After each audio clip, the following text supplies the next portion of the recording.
Council and as leader of a wide range of administration initiatives. He is author of the bestsellers Earth in the Balance and An Inconvenient Truth, and is the subject of an Oscar-winning documentary. Al Gore and his wife, Tipper, live in Nashville, Tennessee. They have 4 children and 3 grandchildren. Please join me in welcoming our keynote speaker, former Vice President Al Gore.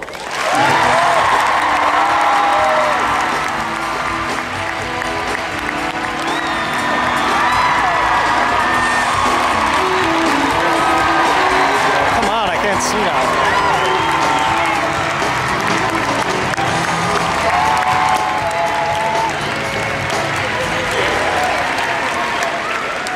Thank you very much.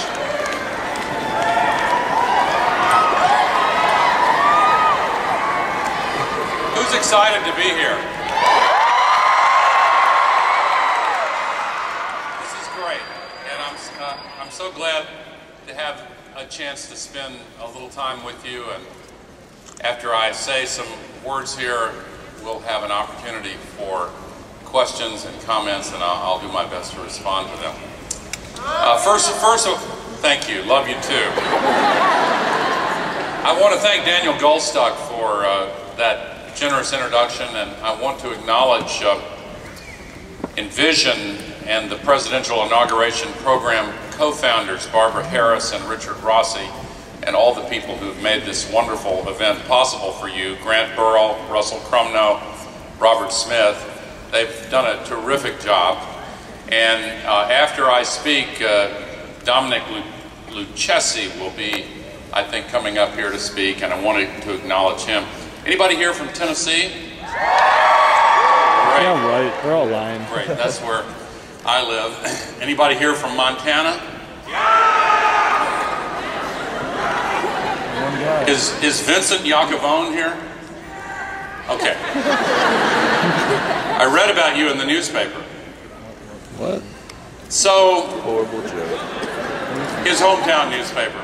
It was good. It was about him coming here. All of you are to be congratulated for being chosen for this event. I know that many of you have been through a leadership program. This is something extra. And way to go.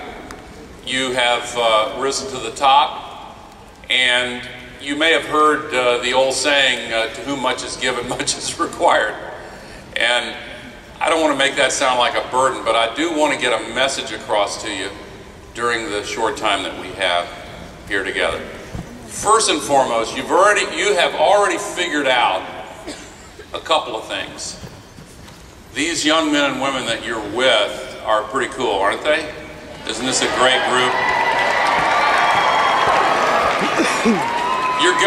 You've already figured out that you're gonna learn as much from each other as from all the presentations put together, because it's an extraordinary group. Secondly, you've already figured out that you happen to be here in this city, not only for a presidential inauguration, but for one of the most remarkable and extraordinary few days in all of American history. That's pretty neat. I want you to soak it in. I want you to feel it. You'll remember it the rest of your lives. You already have figured that out too. But you go through a lot of things where people will tell you, you'll remember this for the rest of your lives. So maybe that wears out a little bit over time. But this is one of those times when you should really seize this opportunity to make it more for you personally than just a learning experience. And learning experiences are incredibly important. But you know, a lot of people who will say there's a difference in learning with the head and learning with the heart. And maybe that sounds corny to some of you, but as you get older, you'll see and learn and feel what that really is all about. When I was the age of many of you here in this room, and I know there are two sort of distinctive groups here. There are some middle school students and there are some college students. And sort of in between those two age groups when I went through an experience in 1961, in January 1961, when President John F. Kennedy was inaugurated, and it was quite a moment and it has some things in common with this experience you're about to go through, in that a new generation was coming into leadership positions. It was a transfer of power. The torch was passed, in President Kennedy's famous phrase. But that event was so inspiring to me. It really was. And this is like that, and it's more as well, because it is a rite of passage for our country. What happened in the last election, and none of what I'm going to tell you is intended to be partisan in any way, but what happened in the last election all the way through to tomorrow has been an incredible transforming period of change for our country. I remember the day after the election in November, gosh, there were so many things that were moving to me, and I'm sure you felt some of these same things. But I used to be in politics, and I paid particular attention to one thing that I saw over and over again.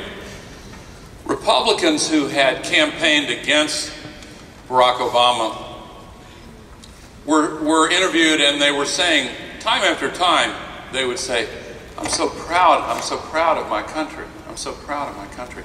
And what they didn't mean was that they had suddenly changed their opinions on all the issues that had caused them to support a good man, John McCain.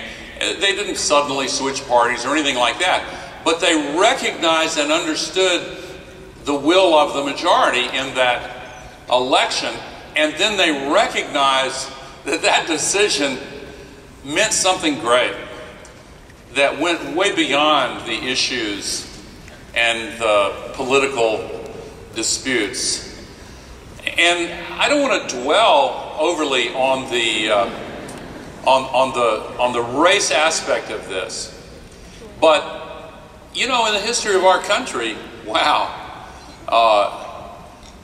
race was, in the phrase of some historians, slavery was America's original sin, and the Civil War, our bloodiest conflict. You know all of these things, but to put it in perspective, I saw a public opinion poll conducted of African Americans, and something like 87% said, I never thought I would see this happen in my lifetime. And again, I don't want to dwell on this, but here's the thing.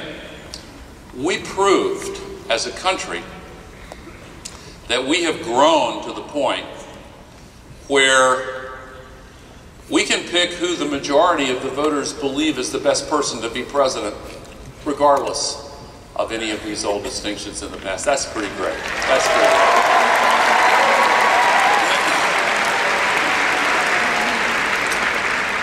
But there's so much more involved. Because just as that time when President Kennedy took office, we're seeing a new generation come to power. And you know, the young people of that time helped to power that movement for change back in the 1960s. I grew up a lot of my life in the South, and I remember seeing the television news coverage of the civil rights demonstrations and the sit-ins at the lunch counters, and you all are too young to remember this. You've seen newsreels, you've studied history, but I want you to know what it was like for a kid your age during those times. We kids, I'm so old now, I was in a restaurant recently, and a woman in her 70s walked past my table just staring at me.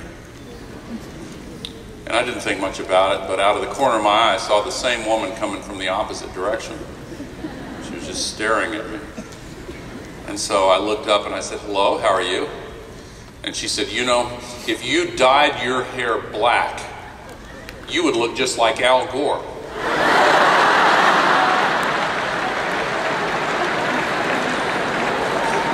So I said, thank you, ma'am. And she said, you sound like him too.